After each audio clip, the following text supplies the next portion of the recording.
Hello mga boss. Ang gagawin naman natin ngayon ay isang amplifier na brand kung titignan nyo, Concert, at ang model naman nito ay 502. So meron na tong Bluetooth at USB. Bale, ang problema naman nitong amplifier na to, basta sa nagpapayos, meron naman daw sounds left and right kaso distorted. So basag yung tunog nitong amplifier. So yun bale ang problema nitong amplifier.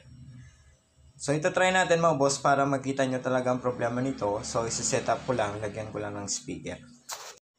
Kung titignan nyo, ayan, bale na setup ko na tong amplifier. So meron na tong speaker. Ito yung gagamitin natin ng pang test. Ayan. So connected na yan dito sa amplifier.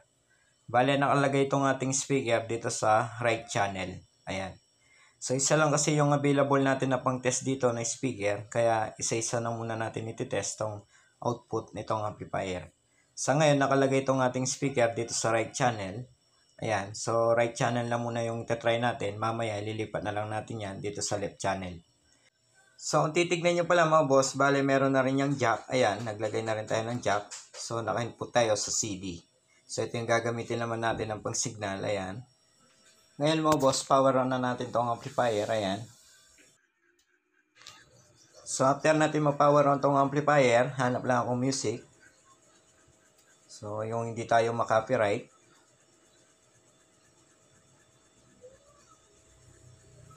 Ayan mga boss, so pasinin nyo itong tunog nitong ating amplifier. Bale nakalagay yung ating speaker sa right channel. Ayun.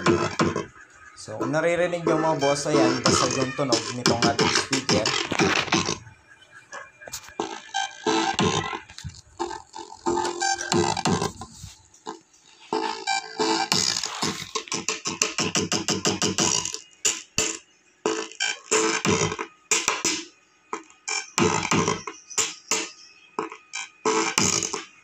Yun mga boss, narinig natin. So basag yung tunog. So pangit pakinggan mga boss. Ngayon, gagawin naman natin, ililipat lang natin tong ating positive wire na speaker dito sa left channel. Para ito naman left channel yung try natin. Ayan, kung titignan nyo, bale tapos ko nang may lipat yung positive wire dito sa left channel. Ayan, kung titignan nyo. So yung negative mga boss, kahit hindi na natin ilipat yan, okay lang. Basta itong positive wire lang yung ilipat natin. Ayan, nakalagay na dito sa left channel. So nakita nyo kanina nakalagay yan dito sa right channel. Sama ng tunog. Ngayon naman try natin itong left channel. So pakinggan natin mga boss.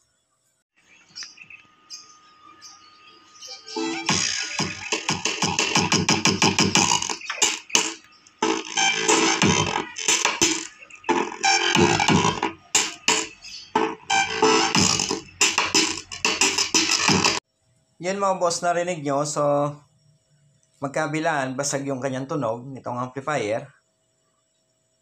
Ngayon, yan yung ayusin natin ngayon. So, tignan natin kung anong possible na problema nito. Pero bago yan, sa mga hindi pa pala nakasubscribe dito sa ating channel, wag sanang kalimutan mag-subscribe. At pag-ipindot na rin notification bell para sa susunod na upload na gagawin natin, ma-notify kayo.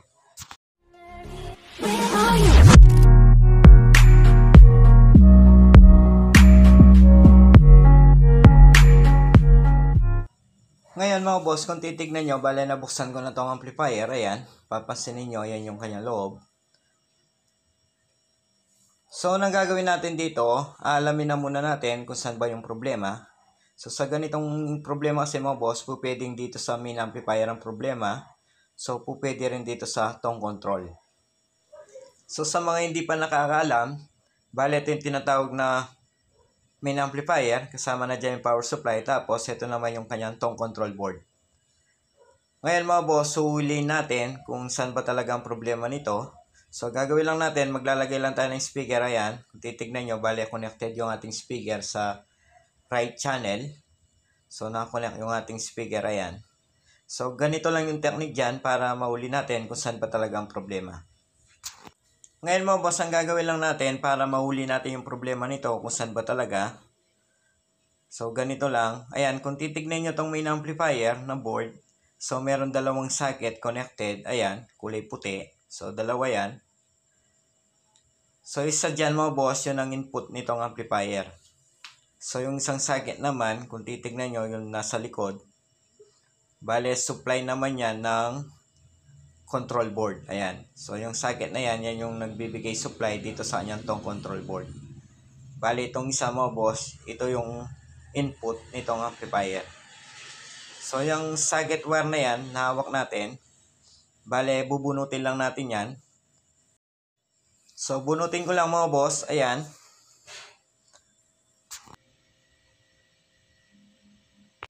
Ngayon, after natin mabunot yung socket wire connected dito sa main amplifier. So, ayan, kung titignan nyo, bali, nakabunot pa rin. Sunod naman na gagawin natin, mga boss, ayan. So, gagamit tayo ng pang-inject. Papansinin nyo, bali, ginawa ko yan. Matagal ko nang ginagamit yan sa mga amplifier. So, napakasimple lang yan na yan. Headset lang. Tapos, yung dulo nito, meron tong test probe at isang alligator clip. So, yun yung gagamitin natin para mahuli natin yung problema nitong amplifier na to, kung saan ba talagang problema. So, ayan, kung titignan nyo, bale, tapos na natin may set itong ating gamit na pang-inject. Ayan, bale, nakasaksak lang yan sa cellphone. So, yung cellphone na yan yung gagamitin natin ng pang-signal dito sa amplifier. Tapos, itong alligator clip, ayan, bale, nakaipit lang yan dito sa ground nitong amplifier. So, kahit alin dyan, pwede natin iipit yan. Tapos, itong negative test probe, ayan. So, ito yung gagamitin natin ng pang-inject dito sa main amplifier na input. Ayan. So, dapat mga boss, bago natin gawin yan, nakatap yung ating speaker. So, papansinin nyo itong ating speaker nakalagay dito sa right channel. So, although nakatap yung ating speaker sa right channel, dapat mag-inject naman tayo dito sa kanyang input main amplifier sa right channel. Bale, meron naman data yan mga boss dito sa board. Kung titignan nyo, may nakasulat dito sa input na tinanggal natin na socket. Ayan. RGL. So, yan bale yung left and right na input nitong kanyang main amplifier. So, dahil nakalagay yung ating speaker, napansin nyo sa right channel. So, dapat mga boss, mag-inject tayo dyan dito sa right channel. So, sana nakuha nyo mga boss. So, actual test natin mga boss, ayan, bale dito tayo mag-i-inject, ayan, sa letter R. So, dyan natin i-inject tong ating signal. So, once na tinap natin yung test probe na yan dito sa right channel, tapos pakinggan natin yung speaker. So, once na hindi basag yung tunog, so, ibig sabihin, wala sa main amplifier ang problema nitong amplifier na to. So, possible na sa tong control board ang problema. So, once naman nabasag pa yung tunog mga boss, ibig sabihin, so may problema dito yung main amplifier. So, i-actual natin mga boss, power on ko lang tong amplifier, ayan. Pasin nyo, nag-on na tong amplifier, umikot na tong kanyang fan. So, papasinin nyo, ulitin natin mga boss, ayan, tong ating speaker na connect dito sa right channel. So, dapat mag-inject tayo mga boss. So, play ko lang pala yung signal, ayan. Bale, naka-play na yung ating cellphone. So, dapat naka-play din yan mga boss para meron tayong may pasok na signal dito sa main amplifier. Ngayon mga boss, try natin inject tong kanyang right channel. So, pakinggan nyo tong ating speaker kung basag pa rin ba yung tunog or hindi na. So, pakinggan nyo mabuti.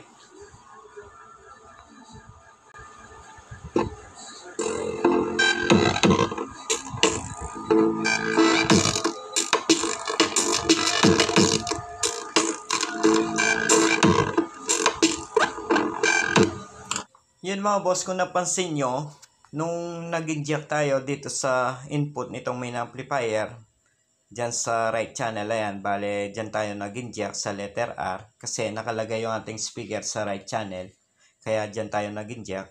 So, kung napansin nyo mga boss, basag pa rin yung tunog nitong ating speaker. So, meaning mga boss, kapag ganyan, masasabi na natin ang may problema dito, yung kanyang main amplifier.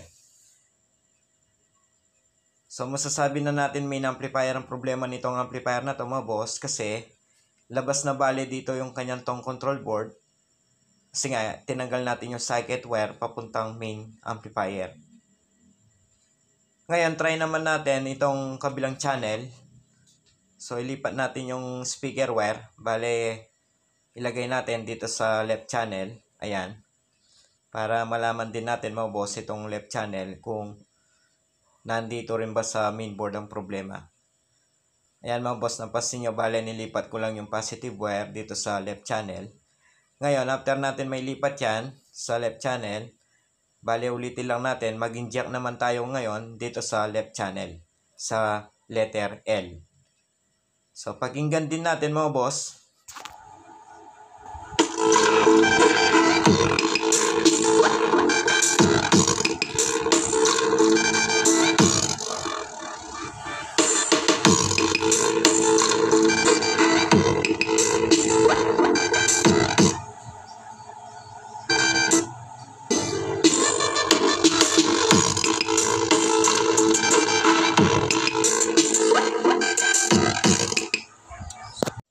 Yun mga boss, narinig natin itong kanyang left channel, basag din yung tunog. So, magkabilaan nitong kanyang main amplifier, may problema, distorted. Bale, sa pamamagitan ng ating pang-inject, so nahuli natin mga boss kung saan portion yung problema nitong amplifier. So, nalaman natin ngayon, bale may problema dito sa mismong main amplifier. So, sa mga baguhan dyan, ayan, malaking tulong tong ating pang-inject na yan sa mga ganitong problema para malaman natin kung saan ba talaga ang problema nitong ating mga amplifier. So itong bagay na yan mga boss, malaking tulong yan sa pag-repair dito sa mga amplifier para yun na nga ma-trace natin kung saan portion yung problema nitong mga amplifier na katulad na ganitong problema. Ngayon, dahil alam na natin yung problema dito mga boss, nandito sa main amplifier ang problema kung bakit distorted yung tunog nito. So, tatanggalin na natin yung mainboard na yan, itong main amplifier, para yun na nga ma-check na natin. So, titignan nyo, ayan, bale, natanggal na natin yung mainboard or main amplifier. So, binaklas natin. So, anong gagawin natin dito mga boss, bale, check na muna natin yung mga parts. So, tignan natin kung meron bang sunog or pumutok. Or minsan mga boss, kinalawang. So, dito sa likod nitong main amplifier, ayan. So, hindi pa nagalaw to.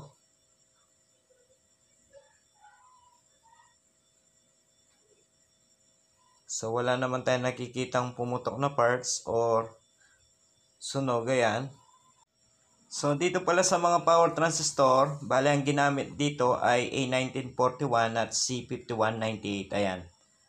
So, apat na A1941 at apat din na C5198. So, wala naman tayong nakikitang putok or sunog na pyesa, ayan, dito sa mainboard or main amplifier. Pero may napansin ako mga boss, ayan, wait lang. So, papansinin nyo tong resistor na yan, ayan, oh. Kinalawang na, kung papansinin nyo, ganun din yung isa dito. Ayan mga boss, naputol pa. So, possible, baka putol na talaga yan.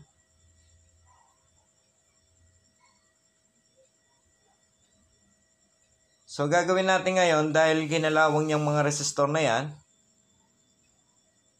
So, possible din, kaya distorted yung tunog nitong amplifier na to, or mainboard na yan, dahil dyan sa mga resistor na yan.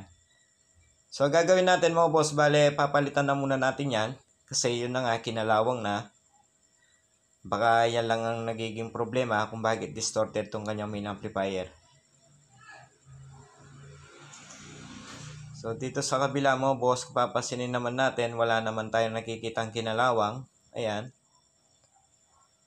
Bale, ito lang talaga yung nakikita natin na kinalawang na parts. So, dalawang resistor.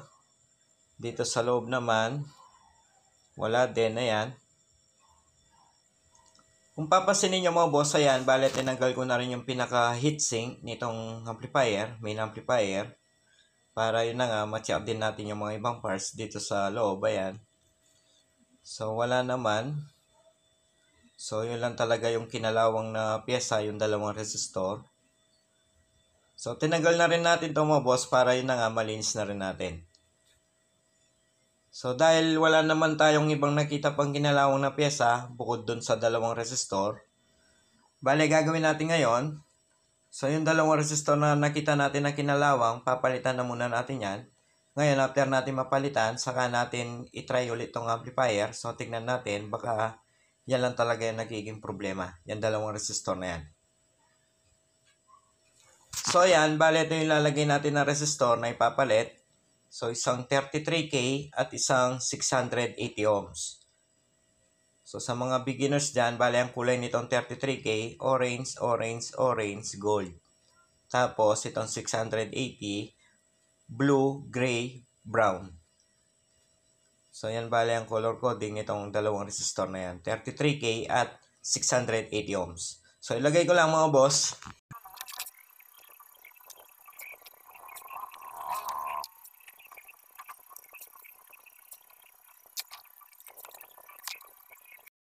Ayan mga boss, kung titignan nyo, bale tapos na natin mapalitan yung dalawang resistor, 680 ohms at 33K ohms. Ngayon, itatry natin ulit tong amplifier. So, itetest natin ulit to. Tignan natin, baka okay na. Baka yun lang talagang problema kasi wala naman tayong ibang nakikita pa ng problema dito sa mga parts. So, try lang natin mga boss, baka sakali. So, i-set up ko lang. Ayan mga boss, nilagay natin ulit yung ating speaker wire dito lang muna sa right channel. Ngayon, hindi ko na muna nilagay pala tong kanyang heatsink. Ayan, hindi ko na muna nilagay yan mga boss para in case man, hindi pa rin okay. So, hindi na tayo mag-backlash pa.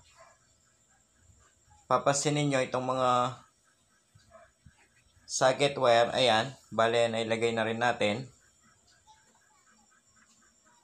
So, yung isa lang yung hindi natin nilagay mga boss. Yung kanyang socket para sa input nitong kanyang main amplifier. Ayan. So, ito lang yung hindi natin nilagay. Kasi, mag-inject pa rin tayo dito. So, iset ko lang yung pang-inject natin. Ayan mga boss. So, itong ground, ilagay lang natin dyan. Ipit lang natin dyan. So, kahit alin dyan, pwede naman. Ngayon mga boss, saksak lang natin to dito sa cellphone. So, yan pa rin yung gamit natin ng pang-signal dito sa amplifier. Ayan. So, play na natin.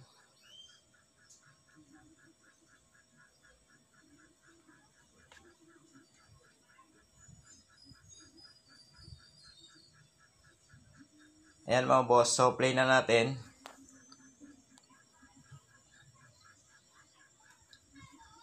So, ready na tong ating signal, na pang-signal.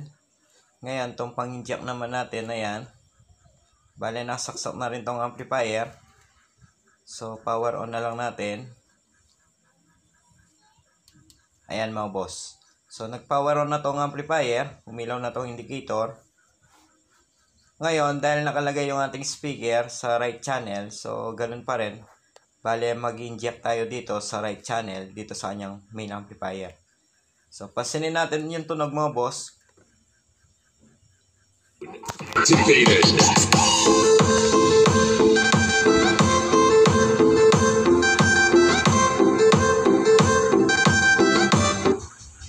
Kung napansin nyo mga boss, bale nag-normal na yung kanyang tunog, hindi na basag.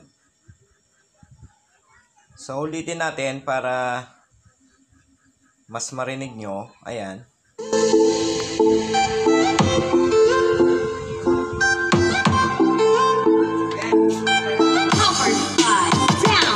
Ngayon mga boss, narinig natin. So, okay na yung kanyang right channel. So, hindi na basag. Ngayon, tatry naman natin itong kabilang channel. Itong kanyang left channel. So, ilipat lang natin yung positive wire dito sa left channel para, yun na nga, matesting din natin itong kanyang left channel. So, kanina mga boss, nung hindi pa natin nakita yung kinalawang na resistor, nung hindi pa tayo nagpalit, basag yung tunog, left and right. Ngayon, tignan natin kung same na ba na okay. So, ganun din mga boss, bale mag-inject tayo dito. Ayan, naka-play pa rin yung ating signal. Ayan mga boss.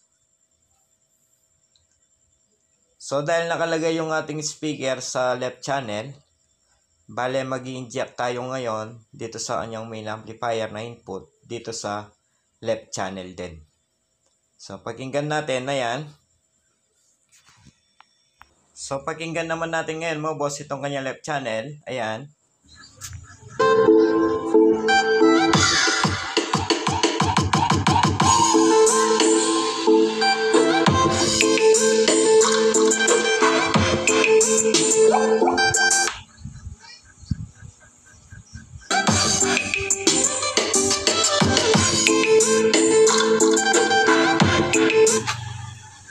So yun mga boss, narinig natin left and right. So buo na yung kanyang tunog, so hindi na basag, nawala na yung distorted. Ngayon okay na tong kanyang main amplifier, bale bubuin na natin yan. So ibabalik na natin yung pinaka heatsink nitong amplifier at para mai-fix na natin yung kanyang main amplifier. So after natin ma-fix yan, so itatry natin ulit tong amplifier na nakalagay naman itong socket wire na yan. So hindi na tayo mag-inject para malaman naman natin kung wala bang problema dyan sa kanyang mga control. So ganun bale yung sunod na gagawin naman natin ngayon, pero bubuin ko na muna tong kanyang main amplifier. So buuin ko lang mga boss. A few moments later. Ayan, kung titignan nyo, bale tapos ko na may fix tong kanyang main amplifier. So naka-screw na yan. Pati na rin tong kanyang heatsink. Ayan, so naka-fix na rin yan. Ngayon mga boss, itatry natin ulit tong amplifier na nakalagay naman tong kanyang socket. So nilagay na natin tong kanyang socket na input dito sa main amplifier para matry naman natin itong kanyang control, itong control na yan. So tignan natin kung wala bang problema. So i-set up ko lang mga boss. Ayan mga boss, bale nakalagay pa rin tong ating speaker dito sa left channel. So this time mga boss, gagamit na tayo ng jack. So hindi na natin gagamitin yung pang-inject. Ayan, bale naka-input tayo sa CD. Ayan mga boss. So ito na yung sasaksak natin dito sa ating gamit na pag-signal na cellphone. Ayan.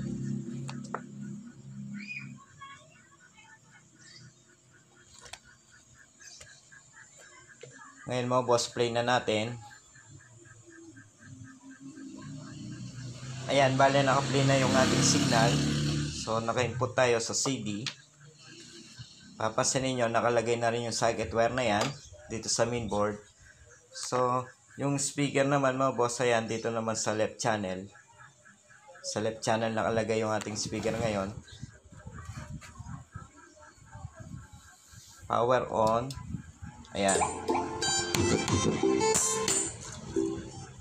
Ayan mga boss, kahit na naka-off na yung ating main volume, pero meron pa ring tunog na lumalabas dito sa ating speaker. So dapat wala nang tunog yan kasi naka-off yung volume.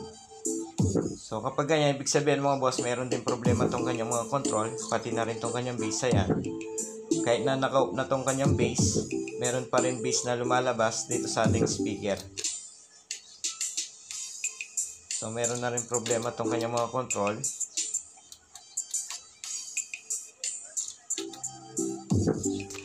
So sa main amplifier mga boss, wala na tayong problema dyan. Bale may problema na lang dito niyan itong control. So itong kanyang bass, ayan, kung papansinin nyo, naka-off yung bass control pero may bass na lumalabas dito sa ating speaker. So sira na rin yan mga boss. Ayan. Ngayon try naman natin itong kanyang volume. Ayan, no? Naka-off na yung volume, meron pa ring sounds na lumalabas dito sa ating speaker. So meron na rin problema tong kanyang volume. Ngayon mga boss, may tendency rin na kapag nilakasan natin yung volume, hihina yung tunog. So talagang sira na rin tong kanyang main volume.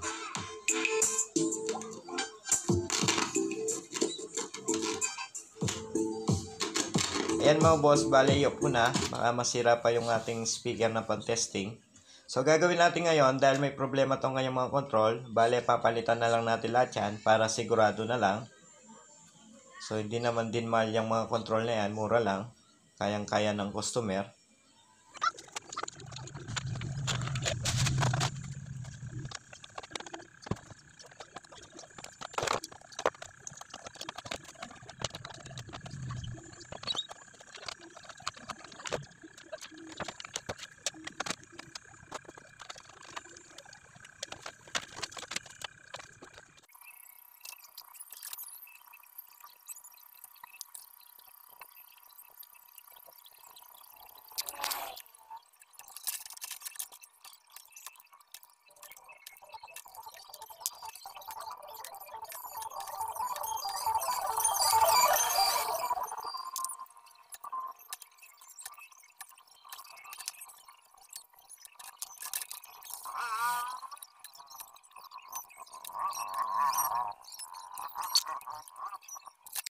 Kung titignan nyo, ayan, bale, natanggal na natin yung mga control. So, lahat yan, main volume, bass, treble, mid, balance. Ngayon mga boss, kuha lang akong pamalit. Ayan, kung titignan nyo, bale, ito yung lalagay natin na bago. Ayan, bagong-bago yan. So, ilagay ko lang mga boss. Ngayon mga boss, after natin mapalitan yung mga control, so try natin ulit. Ayan, bale, naset na tong ating jack, cellphone. So, nakakonect na rin yung speaker. So, pasinin nyo mga boss, yung pinagkaiba. Ayan.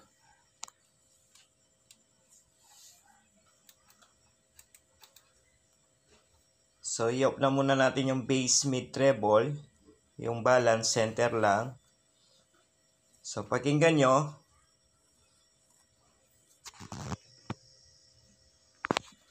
Power on.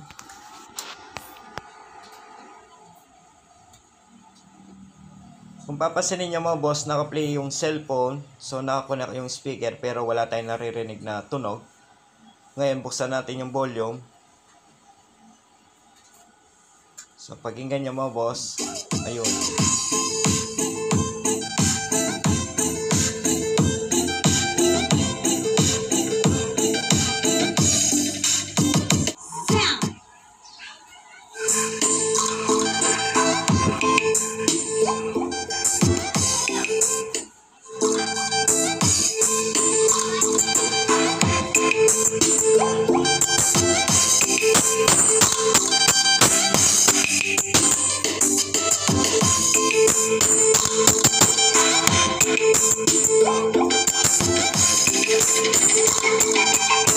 Battle mode activated.